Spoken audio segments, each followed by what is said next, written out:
Yo mantang hudip awai ngentre pomangan ayah,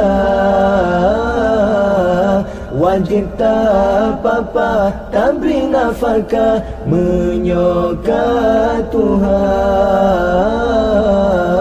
menyoka gewa urusitanya rahmatullah. Tak beda baga anak mertua tak kirim doa, menyoka gewa urusitanya rahmatullah. Tak beda baga anak mertua tak kirim doa.